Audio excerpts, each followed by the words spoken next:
जय हिंद दोस्तों, आप सभी का स्वागत है आपके अपने यूट्यूब चैनल में।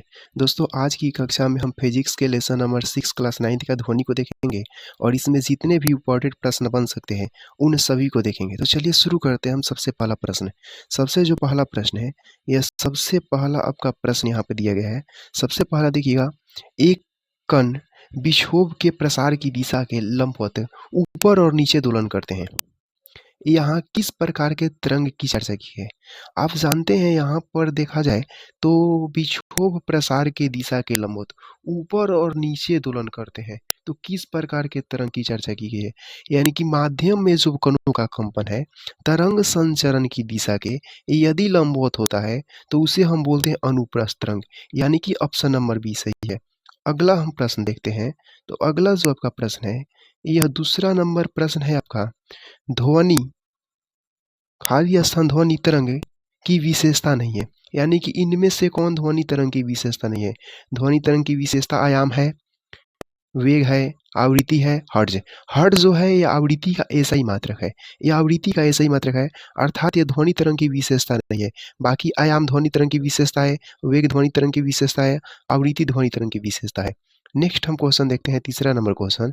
तो तीसरा नंबर जो आपका क्वेश्चन है, यह तीसरा नंबर क्वेश्चन है। तीसरा देखिए क्वेश्चन, ध्वनि गमन नहीं कर सकती है। आप जानते हैं ध्वनि के गमन के लिए किसी न किसी माध्यम की आवश्यकता होती है और यहाँ पर निर्वात जो है यहाँ पर ध्वनि गमन नहीं करेगा। ध्वनि में और चीज़ याद रखिएगा, सबसे अधिक ध्वनि की चाल ठोस में होती है, इसके बाद द्रव में होगा, इसके बाद गैस में होगा।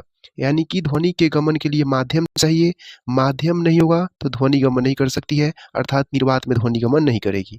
नेक्स्ट प्रश्न देखें।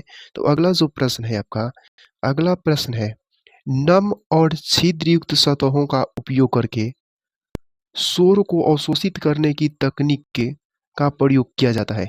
यानी ध्वनिक सुरक्षा जो है, नम और छिद्र सतहों का उपयोग करके शोर को अवशोषित करने की तकनीक का प्रयोग किया जाता है, तो ध्वनिक सुरक्षा। नेक्स्ट प्रश्न देखें। तो नेक्स्ट जो आपका प्रश्न है 5 नंबर प्रश्न, ये 5 नंबर प्रश्न है, ध्वनि खाली स्थान के कारण उत्पन्न होती है। ये तो सिंपल सवाल है, ध्वनि जो है यह वस्तुओं में कंपन के फलस्वरूप उत्पन्न होती है। नेक्स्ट प्रश्न की बात करें, छठा नंबर। तो छठा नंबर यहाँ प्रश्न देखिएगा, ध्वनि तीव्रता मापी जाती है। ध्वनि की जो तीव्रता है ये किससे मापी जाती है? तो डेसिबल से। नेक्स्ट 7 नंबर प्रश्न देखिए। तो 7वां नंबर जो प्रश्न है, ये 7 नंबर प्रश्न है, ध्वनि तरंग की आवृत्ति मापने की मानक इकाई क्या है? ध्वनि तरंग की आवृत्ति आवृत्ति मापने की मानक इकाई क्या है? हर्ट्ज।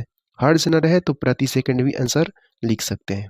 नेक्स्ट प्रश्न की बात करें तो 8 नंबर आपका प्रश्न है, एक सोनार में मौजूद मुख्य उपकरण क्या है जिसका उपयोग पानी के नीचे मौजूद वस्तु की दूरी, दिशा और गति के पता लगाने के लिए प्रयोग किया जाता है?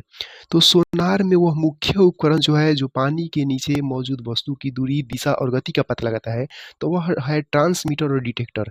ट्रांसमीटर और डिटेक्टर सोनार में मौजूद वो मुख्य उपकरण है जिसकी सहायता से पानी के नीचे मौजूद वस्तु की दूरी, दिशा और गति के पता लगाया जाता है।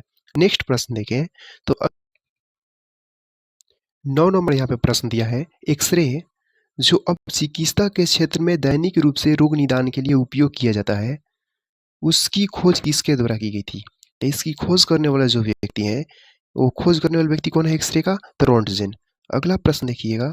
अगला जो प्रश्न है, अगला प्रश्न यहाँ पे दिया गया है, तरंग चाल, आयाम, तरंग दैर्ध्य और आवृत्ति सभी को क्या कहा जाता है? तो ये सभी क्या है? तरंग की विशेषता है। नेक्स्ट प्रश्न देखिएगा। नेक्स्ट जो प्रश्न है आपका 11 नंबर प्रश्न। 11 नंबर प्रश्न है, समुद्र की गहराई निर्धारित करके पानी के नीचे पहाड़ियों, घाटियों, पनडुब्बी, हिमशैल आदि का पता लगाने के लिए किस तकनीक का प्रयोग किया जाता है?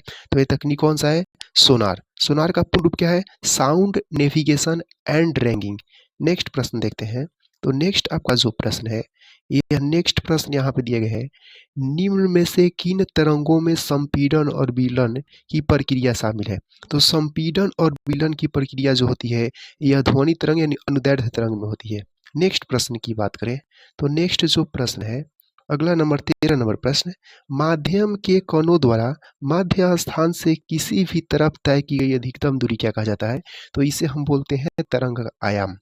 नेक्स्ट प्रश्न की बात करें तो अगला जो प्रश्न है 14 नंबर प्रश्न है, किसी एकल किसी एकल आवृत्ति की आवाज़ से को क्या कहा जाता है? तो एकल आवृत्ति की आवाज़ जो है उसे हम टोन कहते हैं।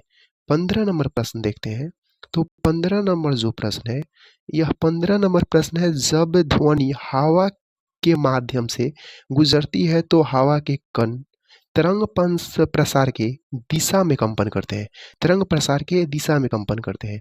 नेक्स्ट जो आपका प्रश्न है, यह 16 नंबर प्रश्न है और 16 नंबर प्रश्न कहता है ध्वनि खाली स्थान का एक रूप है जो सुनने की अनुभूति पैदा करती है।